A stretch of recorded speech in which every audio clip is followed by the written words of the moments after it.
ಶ್ರೀ ಸಿದ್ಧಾರೂಢ ಕಥಾಮೃತ 18ನೇ ಅಧ್ಯಾಯ. ಶ್ರೀ ಗಣೇಶಾಯ ನಮಃ. ಶ್ರೀ ಗುರು ಸಿದ್ಧರೂಢಾಯ ನಮಃ. ಛಂದ. ಸಂತ ಸಂಗದ ಮಹಿಮೆಯಿಂದಲೇ ವ್ಯಾಘ್ರ ನರನಾಗಿರುವನು, ಅಂತೆಯನ್ನನು ಸದ್ಗುರು ಪರಮಾರ್ಥ ಮಾರ್ಗಕ್ಕೆ ತರುವನು.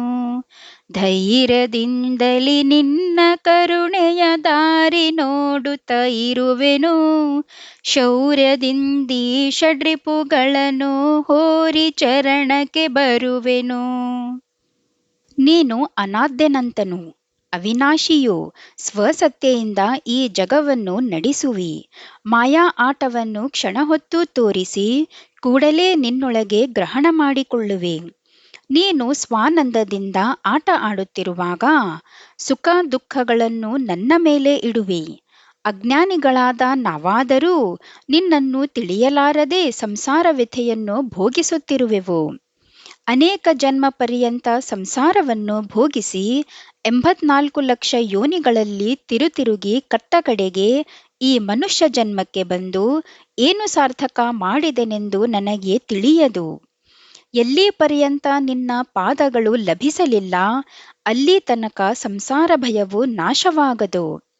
ಇತರ ಉಪಾಯಗಳನ್ನು ಸಾಧಿಸಿ ಏನು ಮಾಡೋಣ? ಅವೆಲ್ಲ ವ್ಯರ್ಥವೇ ಸರಿ. ಹೇ ಸಿದ್ಧರಾಯನೇ, ನಿನ್ನ ಕೃಪಾಬಲದಿಂದ ಅನೇಕ ಪ್ರಾಣಿಗಳು ಸಂಸಾರದಿಂದ ತಾರಣ ಹೊಂದಿದವು. ನಿನ್ನ ಪವಿತ್ರವಾದ ಸಂಗತಿಯ ಹೊರತು ಉದ್ಧಾರ ಹೊಂದಲಿಕ್ಕೆ ಇತರ ಉಪಾಯವೇ ಇಲ್ಲ. ನಾನು ನನ್ನ ಪ್ರಾರಬ್ಧವನ್ನು ಅರಿಯಲಾರೆ. ಏನಿರುವುದೋ ಅದೆಲ್ಲ ನಿನ್ನದಿರುವುದೆಂದು ನಾನು ತಿಳಿದಿರುತ್ತೇನೆ. ನಾನು ನನ್ನದು ಎಂಬ ಈ ಭಾರವನ್ನು ಇಳಿಸಿ, ಹೇ ಸದ್ಗುರುವೇ, ನನಗೆ ಆನಂದವನ್ನು ಪ್ರಾಪ್ತ ಮಾಡಿ ಕೊಡುವಂಥವನಾಗು. ನೀನು ದಯಾಳು ಇದ್ದಿ, ಸರ್ವಜ್ಞನಿದ್ದಿ. ಈ ಪ್ರಕಾರ ತಿಳಿದು ನನ್ನ ಮನಸ್ಸಿಗೆ ಭಯವಿಲ್ಲ. ನನ್ನ ಅಂತರವನ್ನು ನೀನು ತಿಳಿದು ನೋಡಿ ಏನು ಮಾಡತಕ್ಕದ್ದೋ ಅದನ್ನೇ ಮಾಡು. ನನ್ನ ಕರ್ತವ್ಯವೆಲ್ಲವೂ ನಿನ್ನ ಸಲುವಾಗಿಯೇ ಇರುವುದು. ನಿನ್ನ ಪಾದದಲ್ಲಿ ನನ್ನ ಸ್ವಹಿತವನ್ನು ಇಟ್ಟು ನಾನು ಪಾರಾಗುವೆನು. ನೀನು ಅನಾಥರಿಗೆ ನಾಥನಿದ್ದಿ, ಅನೇಕ ಸಂಕಷ್ಟಗಳಿಂದ ಬಿಡಿಸುವಿ. ಶರಣಾಗತರನ್ನು ನೀನು ನಿಶ್ಚಯವಾಗಿ ಸ್ವತಃ ಸಂಭಾಳಿಸುವಿ. ಈ ಪ್ರಕಾರದ ನಿನ್ನ ಕೀರ್ತಿಯನ್ನು ಭಕ್ತ ಜನರೊಳಗೆ ನಾನು ಬಹಳ ಕೇಳಿದ್ದೇನೆ. ಏನೆಂದರೆ, ಏನೇನೂ ಪ್ರಯತ್ನಗಳನ್ನು ಮಾಡದಿದ್ದರೂ ನೀನು ಭಕ್ತರನ್ನು ಭವದೊಳಗಿಂದ ತಾರಿಸುವಿ. ಹೇ ಶ್ರೋತಾ ಜನರುಗಳಿರ, ಕಥೆಯನ್ನು ಶ್ರವಣ ಮಾಡುವಂಥವರಾಗಿರಿ. ಸದ್ಗುರು ಸಿದ್ಧರ ದಯಾರಸಕ್ಕೆ ಪೇಶ್ವಾದಿಗಳು ಸಹ ಪಾತ್ರರಾಗುತ್ತಿರುವಾಗ ನರರಿಗೆ ಏನು ಭೀತಿ ಇರುವುದು? ಪೂರ್ವಾರ್ಧ ಚರಿತ್ರೆಯೊಳಗೆ ಹೇಳಿರುವುದೇನೆಂದರೆ, ಸಿದ್ಧರು ನಿತ್ಯ ಭೀಮಪ್ಪನ ಮನೆಗೆ ಹೋಗಿ ರಾತ್ರಿ ಅಲ್ಲಿಯೇ ಉಳಿದು ಬೆಳಿಗ್ಗೆ ಮಠಕ್ಕೆ ಬರುತ್ತಿದ್ದರು. ಭೀಮಪ್ಪನಿಗೆ ಸಿದ್ದಪ್ಪನೆಂಬ ದತ್ತುಪುತ್ರನಿರುವನು. ಅವನ ಮಗುವಿಗೆ ಗುರಪ್ಪನೆಂಬ ಹೆಸರು. ಆ ನಿಷ್ಪಾಪನಾದ ಗುರಪ್ಪನನ್ನು ಸಿದ್ಧರು ಯಾವಾಗಲೂ ತಮ್ಮ ತೊಡೆಯ ಮೇಲೆ ಕೂಡಿಸಿಕೊಂಡು ಆಡಿಸುತ್ತಿದ್ದರು. ಗುರಪ್ಪನು ಚಿಕ್ಕವನಿರುವಾಗ ಅವನ ತಾಯಿಯು ಶಿವಾಧೀನಳಾದಳು. ಆಮೇಲೆ ಆತನು ಸರ್ವಕಾಲ ಸದ್ಗುರುಗಳ ಚರಣಗಳ ಮೇಲೆ ಆಡುತ್ತಿದ್ದನು. ಆಗಾಗ ಸ್ವಾಮೀಜಿಯವರ ಮೈಮೇಲೆ ಹತ್ತಿ ಗುರಪ್ಪನು ಸುಖದಿಂದ ಆಟವಾಡುತ್ತಿದ್ದನು. ತನಗೆ ಎಷ್ಟು ತೊಂದರೆಯಾಗುತ್ತಿದ್ದರೂ ಸದ್ಗುರುಗಳು ಅವನಿಗೆ ಬೇಡ ಅನ್ನುತ್ತಿರಲಿಲ್ಲ ಮತ್ತು ಅವನು ತುಳಿಯುವುದನ್ನು ಆನಂದದಿಂದ ಸಹಿಸುತ್ತಿದ್ದರು. ಒಂದಾನೊಂದು ದಿವಸ ಕೆಲವು ಭಕ್ತರು ಬಂದು ಸಿದ್ಧರಿಗೆ ಅಂದದ್ದೇನೆಂದರೆ, ಗುರಪ್ಪನು ನಿಮಗೆ ಬಹಳ ಉಪದ್ರವ ಕೊಡುತ್ತಾನೆ, ಅವನನ್ನು ಒಯ್ದು ಸ್ತ್ರೀಯರ ಕಡೆ ಕೊಟ್ಟು ಬರುತ್ತೇವೆ. ಆಗ ಅವರನ್ನು ಕುರಿತು ಸಿದ್ಧರಂದರು, ಈ ಹುಡುಗನಿಗೆ ಇದು ಸಹಜ ಸ್ವಭಾವವಾಗಿರುತ್ತದೆ. ಯಾಕೆಂದರೆ ಪೂರ್ವಜನ್ಮದಲ್ಲಿ ಇವನು ಹುಲಿಯಾಗಿದ್ದನು. ಆ ಸಮಯದಲ್ಲಿ ನಾನು ಅವನನ್ನು ಬಹಳ ಪೀಡಿಸಿದ್ದೆನು. ತಾನು ಎರಡನೆಯವರಿಗೆ ಪೀಡಿಸಿದನೆಂದರೆ ಉತ್ತರ ಜನ್ಮದಲ್ಲಿ ಅವರಿಂದ ಆ ಪೀಡೆಯನ್ನು ತಾನು ಭೋಗಿಸಲೇಬೇಕಾಗುತ್ತದೆ. ಆದ್ದರಿಂದ ಯಾರೊಬ್ಬರಿಗೂ ಪೀಡಿಸದೆ ಈ ಲೋಕದಲ್ಲಿ ಸರ್ವದಾ ವರ್ತಿಸುತ್ತಿರಬೇಕು. ಇತರರಿಗೆ ಏನಾದರೂ ದುಃಖ ಕೊಟ್ಟಿದ್ದಾದರೆ ಅದರ ಫಲವನ್ನು ಅನುಭವಿಸುವುದು ಎಂದೂ ತಪ್ಪುವುದಿಲ್ಲ. ಆತ್ಮಜ್ಞಾನ ಹೊಂದಿದವನಿಗೆ ಮಾತ್ರ ತಪ್ಪುವುದು. ಹೀಗೆ ಸಿದ್ಧಾರೂಢರಂದದ್ದು ಕೇಳಿ ಆ ಸರ್ವಭಕ್ತರನ್ನುತ್ತಾರೆ, ಹೇ ದಯಾನಿಧಿಯೇ, ಆ ಅಪೂರ್ವವಾದ ಕಥೆಯನ್ನು ಕೇಳಲಿಚ್ಛಿಸುತ್ತೇವೆ. ನಮ್ಮ ಮೇಲೆ ಕೃಪಾ ಮಾಡಿ ಅದನ್ನು ಹೇಳಬೇಕೆಂದು ಪ್ರಾರ್ಥಿಸುತ್ತೇವೆ. ನಿನ್ನ ಚರಿತ್ರವು ಪರಮಪಾವನವಾಗಿರುತ್ತದೆ. ಯಾವುದರ ಶ್ರವಣ ಮಾತ್ರದಿಂದ ನಮ್ಮ ಕರ್ಣಗಳು ಪವಿತ್ರವಾಗಿ ನಾವು ಧನ್ಯರಾಗುವೆವೋ ಅಂಥ ಈ ಕಥೆಯನ್ನು ದಯವಿಟ್ಟು ನಮಗೋಸ್ಕರವಾಗಿ ನಿವೇದಿಸಬೇಕು. ಆಗ ಸಿದ್ಧರೆಂದರು, ನೋಡಿರಿ, ಅಲ್ಲಿ ರಸ್ತೆಯ ಮೇಲೆ ಒಬ್ಬ ಹುಡುಗನು ಆಡುತ್ತಾನೆ. ಅವನನ್ನು ಇತ್ತ ಕರೆದುಕೊಂಡು ಬನ್ನಿರಿ ಎಂದ ಕೂಡಲೇ ಆ ಭಕ್ತರು ಹೋಗಿ ರಸ್ತೆಯ ಮೇಲೆ ಆಡುತ್ತಾ ಇರುವ ಆ ಸಣ್ಣ ಹುಡುಗನನ್ನು ಒಳಗೆ ಕರೆದುಕೊಂಡು ಬಂದು ಸಿದ್ಧರ ಚರಣಗಳ ಮೇಲೆ ಹಾಕಿದರು. ಸದ್ಗುರುಗಳು ಆತನನ್ನು ಎತ್ತಿ ಅವನಿಗೆ ಒಂದು ಬಾಳೆಹಣ್ಣು ತಿನ್ನಲು ಕೊಟ್ಟು ಸಮೀಪದಲ್ಲಿ ಕುಳಿತು ತಿನ್ನಲಿಕ್ಕೆ ಹೇಳಿದರು. ಆತನು ಹಾಗೆಯೇ ಮಾಡಿದನು. ಆ ಬಾಳೆಹಣ್ಣು ಹುಡುಗನು ತಿಂದ ಕೂಡಲೇ ಅವನ ಮುಖದ ಮೇಲೆ ಒಂದು ಪ್ರಕಾರದ ತೇಜವು ಕಂಡುಬಂತು. ಇದನ್ನು ನೋಡಿದ ಭಕ್ತರೆಲ್ಲರೂ ಬಹು ಆಶ್ಚರ್ಯವನ್ನು ಹೊಂದುವಂಥವರಾದರು.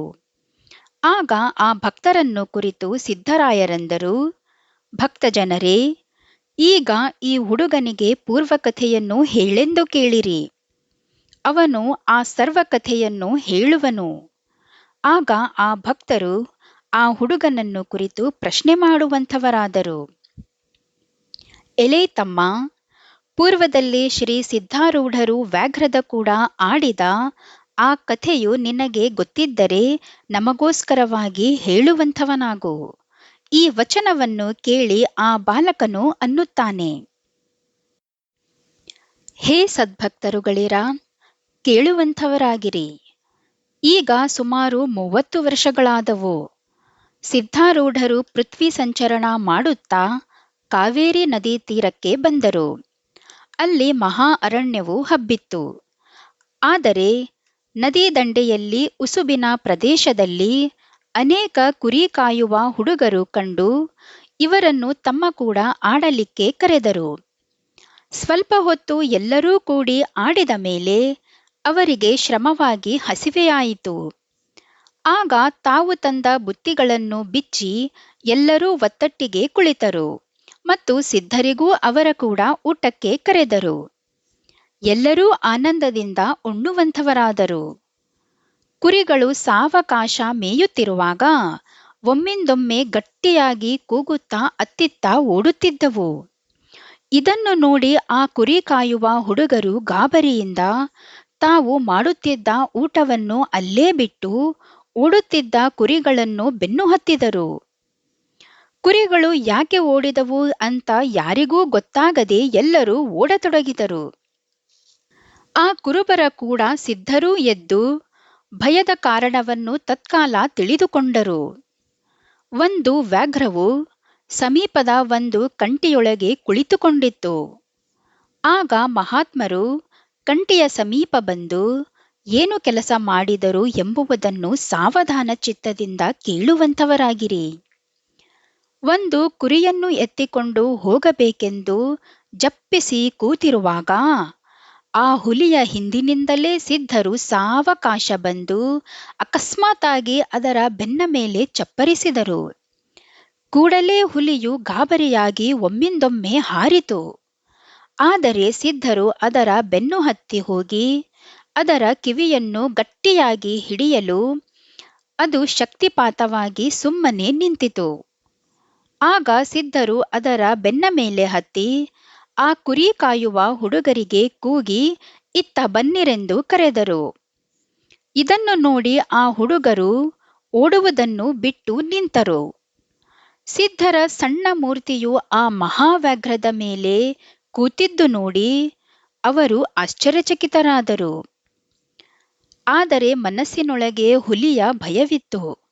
ಆಗ ಮಹಾತ್ಮರು ಆ ಹುಡುಗರು ನಿಂತಲ್ಲಿ ಹೋಗುವಂತೆ ಆ ಹುಲಿಯನ್ನು ಪ್ರೇರೇಪಿಸುವಂಥವರಾದರು.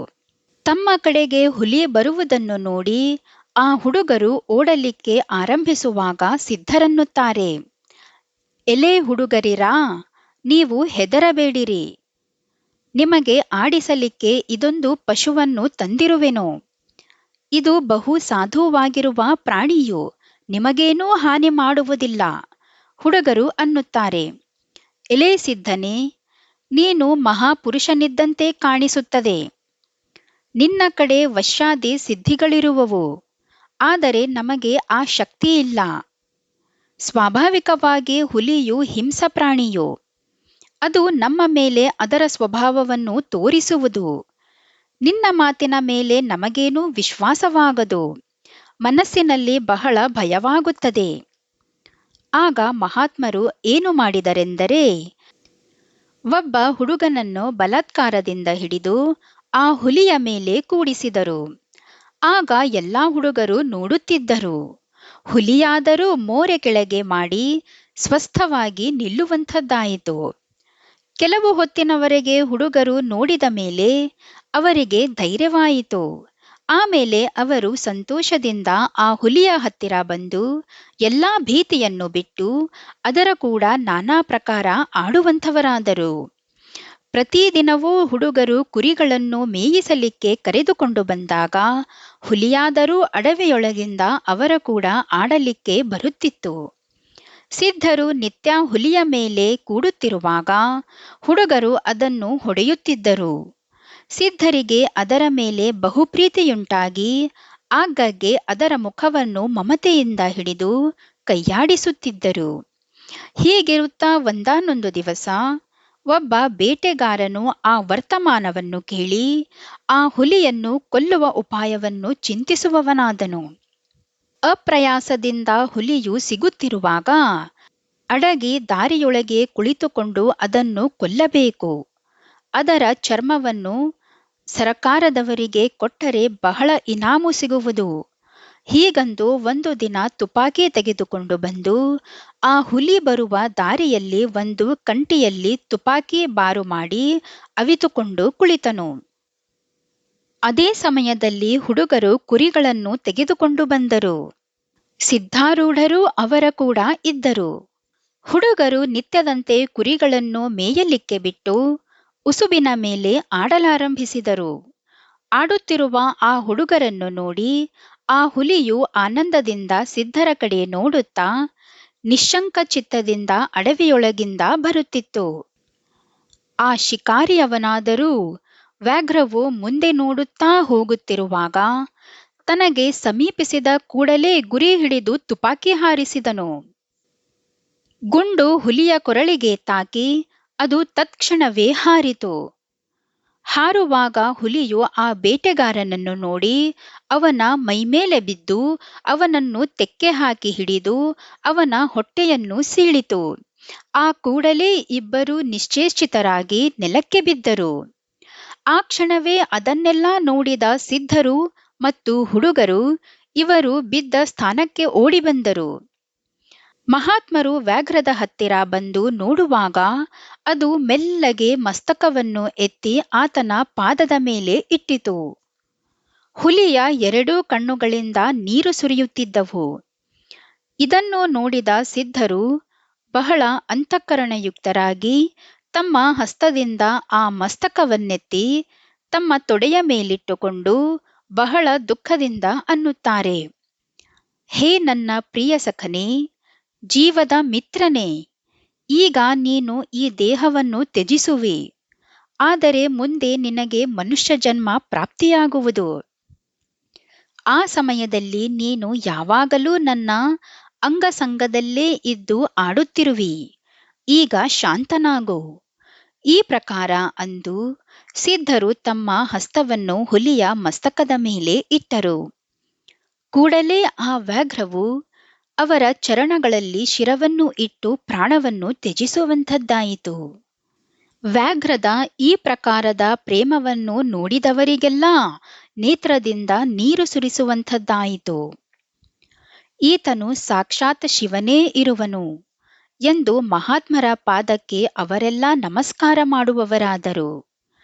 ಇತ್ತ ಮೂರ್ಛಾಗತನಾಗಿ ಬಿದ್ದ ಬೇಟೆಗಾರನು ಕೆಲವು ಹೊತ್ತಿನ ಮೇಲೆ ಎಚ್ಚರವಾದನು. ಆದರೆ ಆತನಿಗೆ ಅಶಕ್ತಿಯಿಂದ ಏಳಲಿಕ್ಕೆ ಆಗಲಿಲ್ಲ. ಹೊಟ್ಟೆಯೊಳಗಿಂದ ಬಹಳ ರಕ್ತ ಹರಿಯುತ್ತಿತ್ತು. ಆಗ ಸಿದ್ಧರು ಆತನ ಸಮೀಪ ಬಂದು ತಮ್ಮ ಉತ್ತರೀಯ ವಸ್ತ್ರದಿಂದ ಆತನ ಹೊಟ್ಟೆಯನ್ನು ಕಟ್ಟಿ ರಕ್ತ ಪ್ರವಾಹ ನಿಲ್ಲಿಸಿದರು. ಕೆಲವು ಹುಡುಗರು ಗ್ರಾಮದೊಳಗೆ ಹೋಗಿ ಜನರನ್ನು ಕರೆದುಕೊಂಡು ಬಂದರು. ಸಿದ್ಧರು ಆ ಜನರನ್ನು ಕುರಿತು ಅನ್ನುತ್ತಾರೆ, ಈತನನ್ನು ಗ್ರಾಮಕ್ಕೆ ಕರೆದುಕೊಂಡು ಹೋಗಿರಿ. ಇವನು ಸಾಯಲಿಕ್ಕಿಲ್ಲ, ಆದರೆ 6 ತಿಂಗಳು ತನಕ ಹಾಸಿಗೆ ಹಿಡಿದು ಬೀಳುವನು. ಗಾಯದ ವ್ಯಥೆ ಅಲ್ಲಿ ತನಕ ಅವನನ್ನು ಬಿಡದು. ಈತನನ್ನು ಜಾಗ್ರತೆಯಿಂದ ರಕ್ಷಿಸಿರಿ. ಸಿದ್ಧರ ಈ ಮಾತನ್ನು ಕೇಳಿ ಅವರು ಆಶ್ಚರ್ಯಚಕಿತರಾಗಿ ಈತನು ಯಾರೋ ಮಹಾತ್ಮನಿದ್ದಾನೆಂತ ತಿಳಿದು ಸಿದ್ಧರ ವಚನದಂತೆ ನಡೆಸಿದರು. ಹಾಗೆಯೇ ಸಿದ್ಧರು ಮುಂದೆ ಪೃಥ್ವಿ ಸಂಚರಣೆಗೋಸ್ಕರ ತೆರಳುವಂಥವರಾದರು. ಹೇ ಸದ್ಭಕ್ತರುಗಳಿರ, ಆ ಪೂರ್ವ ಕಥೆ ಮುಗಿಯಿತು. ಮಹಾತ್ಮರ ಅಂಗಸ್ಪರ್ಶದ ಮಹಿಮೆಯಿಂದ ಆ ವ್ಯಾಘ್ರರಾಜನು ಮನುಷ್ಯ ಯೋನಿಯನ್ನು ಹೊಂದಿರುವನು. ಆತನೇ ಈ ಜನ್ಮದಲ್ಲಿ ಗುರಪ್ಪನಿದ್ದಾನೆಂದು ನಿಶ್ಚಯವಾಗಿ ತಿಳಿಯುವಂಥವರಾಗಿರಿ. ಪೂರ್ವ ಸಂಸ್ಕಾರದಿಂದ ಈಗ ಆತನು ಮಹಾತ್ಮರ ಮೈಮೇಲೆ ಆಡುತ್ತಿದ್ದಾನೆ.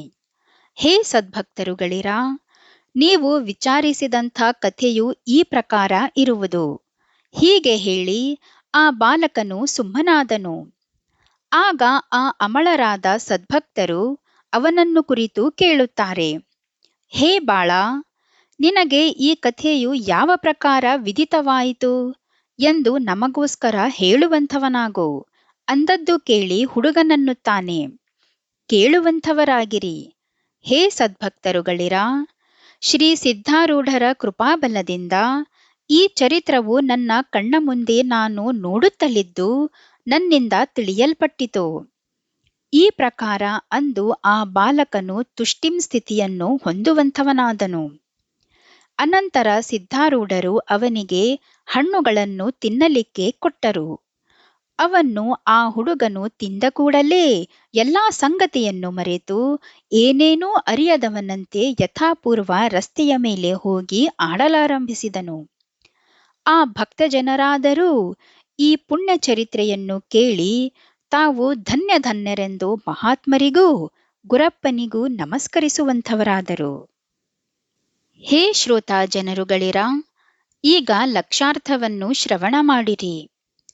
ಯಾವುದನ್ನು ಸದ್ಗುರುಗಳ ಮುಖದಿಂದ ಶ್ರವಣ ಮಾಡಿದ ಮಾತ್ರದಿಂದ ಪರಮಾರ್ಥವು ಸಿದ್ಧಿಸುತ್ತದೋ ಅದನ್ನೇ ಇಲ್ಲಿ ವಿಚಾರ ಮೂಲಕ ತಿಳಿಯುವಂಥವರಾಗಿರಿ. ಕುರಿಗಳೆಂಬುವವು ವಿಷಯವೃತ್ತಿಗಳು. ಕುರಿ ಕಾಯುವವರೇ ಅಜ್ಞರಾದ ಜೀವರುಗಳು. ವಿಷಯವೃತ್ತಿಗಳನ್ನು ಬಿಟ್ಟು ನಿಶ್ಚಿಂತರಾಗಿ ಆಡುತ್ತಿರುವಾಗ ಸಿದ್ಧನೆಂಬ ವಿವೇಕನು ಅವರಿದ್ದಲ್ಲಿ ಬಂದು ಅವರ ಕೂಡ ಇರುತ್ತಾನೆ. ಪೂರ್ವದಲ್ಲಿ ಜೀವರುಗಳಿಗೆ ಕ್ರೋಧಾದಿಗಳಿಂದ ಭಯವಿರುತ್ತದೆ. ಈಗ ವಿವೇಕ ಬಂದ ಕೂಡಲೇ ಕ್ರೋಧದ ಭೀತಿ ಎಲ್ಲಿಂದ ಬರಬೇಕು? ಒಂದಾನೊಂದು ಕಾಲದಲ್ಲಿ ಮಹಾಕ್ರೂರನಾದ ಕ್ರೋಧನು ಬರುವಂಥವನಾದನು. ಆಗ ಎಲ್ಲಾ ವೃತ್ತಿಗಳು ದೂರ ಓಡಿ ಹೋದವು. ಕೂಡಲೇ ವಿವೇಕನು ಹೋಗಿ ಆ ಕ್ರೋಧವನ್ನು ಆವರಿಸಿಕೊಂಡನು. ಅಂದಿನಿಂದ ಕ್ರೋಧವು ಅವರ ಕೂಡ ಶಾಂತವಾಗಿ ಆಡುತ್ತಿತ್ತು. ಹೀಗಿರುತ್ತಾ ಒಮ್ಮೆ ವೈರಾಗ್ಯವೆಂಬ ಬೇಡನು ಅಕಸ್ಮಾತಾಗಿ ಬಂದು ಕ್ರೋಧನನ್ನು ಕೊಂದೇ ಬಿಟ್ಟನು.